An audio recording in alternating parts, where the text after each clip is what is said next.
Good evening everybody, today we're back with another slice of Guitar Hero Buckethead's Pike album series with Pike 255 Abominable Snow Scalp. So let's begin. Woo!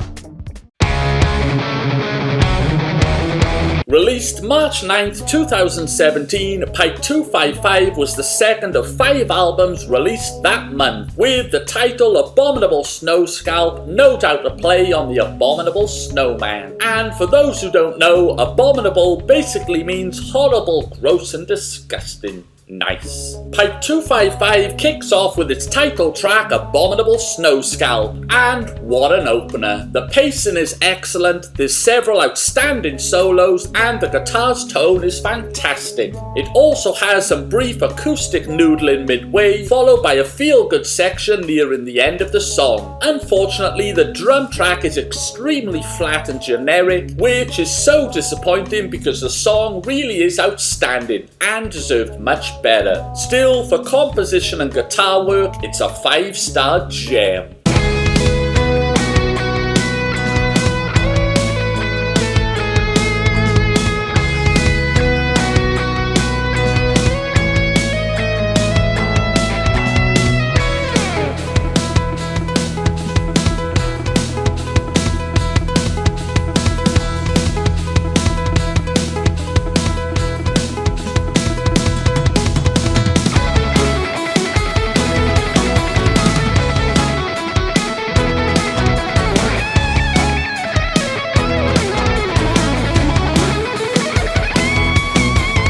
Track 2, Floorascents, is next. An enjoyable listen, it's certainly not as solid as the previous track and doesn't quite flow as well. There's some definite shades of Led Zeppelin's Moby Dick around the 1 minute 50 mark, followed by a cool solo to end the track. Good stuff.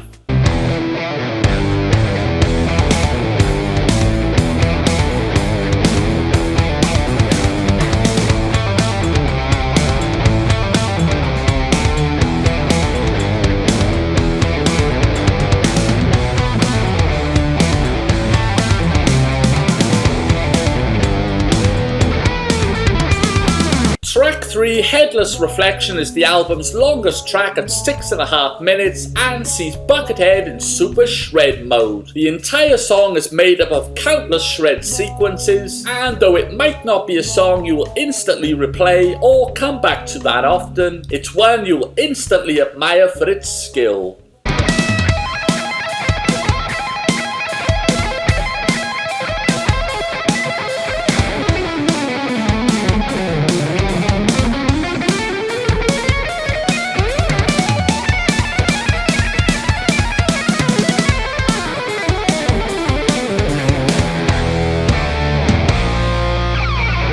Track 4, Pluriverse, immediately locks you in with its opening groove, hits some really nice foot stomping moments throughout, and builds nicely. The ending riff is easily its most memorable, but is far too short, leaving you wanting more. Nonetheless, it's another solid track.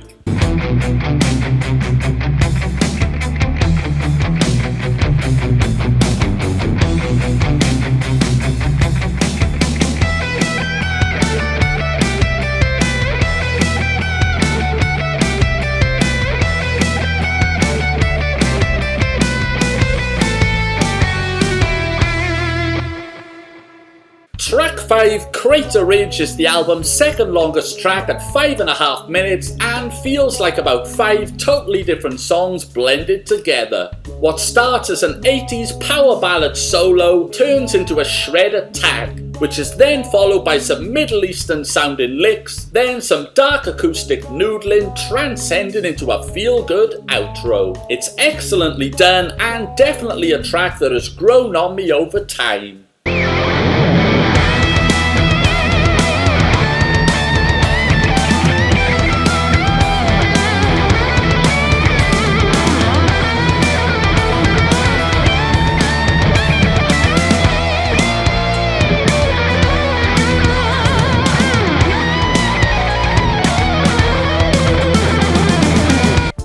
6, Door Along the Wall is the album's shortest track at just 2 minutes, but don't let the length put you off. Like the opening track, the pacing is excellent, there's some nice riffage, and the shred guitar is kept to a minimum. Like track 4, it definitely should have gone longer, but it's in and out and serves its purpose.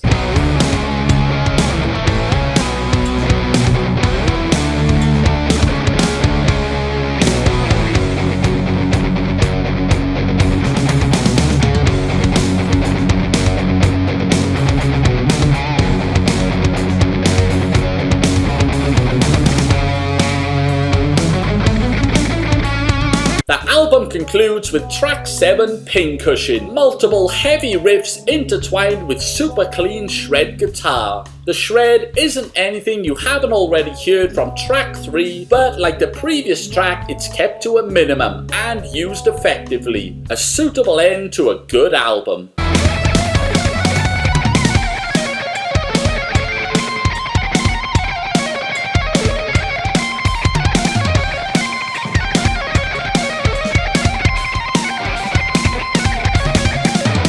Overall, Pike 255 is a fairly solid pipe. The guitar tone and sound throughout is absolutely fantastic and really elevates a majority of the songs. The title track is easily the album's standout, an instant classic, and the rest of the album doesn't disappoint. At times it might get a bit too shreddy for some people, but other than track 3, Headless Reflection, it's used sparingly. The one big obvious letdown of the album is the drum tracks that are really poor, flat and generic, which is such a shame because the guitar work is top notch and deserved much better. After adding up the rating I gave for each track, it came to a respectable 65.5%, which I categorise as good. And you can find my individual song ratings and breakdown on our website, NatterNet.com. So what's your rating for Pike 255? Be sure to let us know.